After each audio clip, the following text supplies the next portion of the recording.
Hello everyone, it's me, Clayton. I just finished watching episodes 7, 8, and 9 of The Legend of Vox Machina Season 2.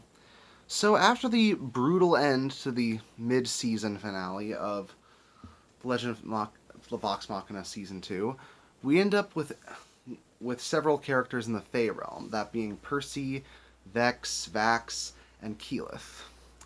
They have to go through the Fey realm in order to get Vex a certain bow that could allow her to take down the dragons. But while they go through the Fey realm, fighting slimes and even having Vex and Vax meet back up with their father, voiced by Troy Baker, Pike and Scanlan convince Grog to finally destroy that Craven Edge sword that ended up hurting Pike last time.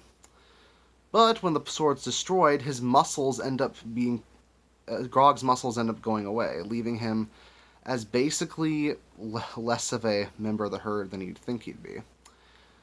Not only is his incredible strength gone, but also quite a bit of his confidence. So Pike takes him over to her great-great-grandfather, who's played by Henry Winkler. So, turns out Grog actually was a member of the herd who was as violent and ruthless as most of those types when he was part of a band run by Kevdak, who's his uncle. But it was Pike's great-great-grandfather who happened to be the first person that he let live.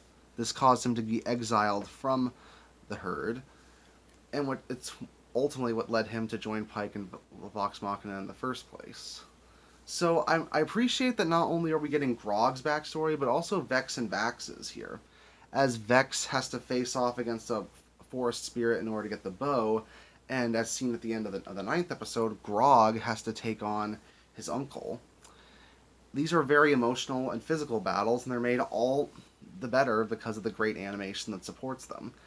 The animation is honestly better here than it was in the first season, and it makes these battles a ton of fun and usually pretty cool. And considering how comedy is most of the series' focus, it's great to see that it can transition from being funny as hell to brutal as hell in the span of a minute or so. On top of that, Scanlan's jokes still make me laugh. Pike and Grog's friendship is still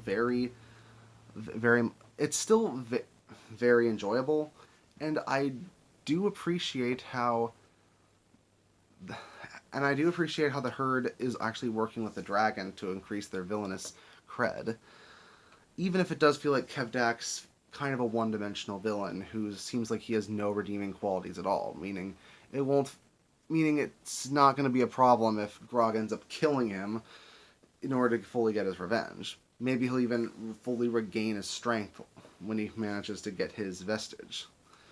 And considering that those vestiges are getting close to being fully reclaimed now, it's not going to be too long before Vox Machina is going to have the strength needed in order to take on the Chroma Conclave, though who knows if they'll be able to meet back up with each other before the season comes to an end. With one dragon down, I bet the other ones aren't going to take too much longer to go down as well. Though, another thing that I did notice is that Matthew Mercer voices like 3 different characters in this season, including one of the dragons. So that does make it pretty obvious when it comes to certain characters who are played by the same voice actors. I know SAG-AFTRA has tons of productions where voice actors tend to play multiple roles, but when it comes to someone like Matt Mercer, who is one of the most recognizable voice actors I can think of working today, it's just all the more noticeable. But we'll see what happens next week when we get the grand finale of this season.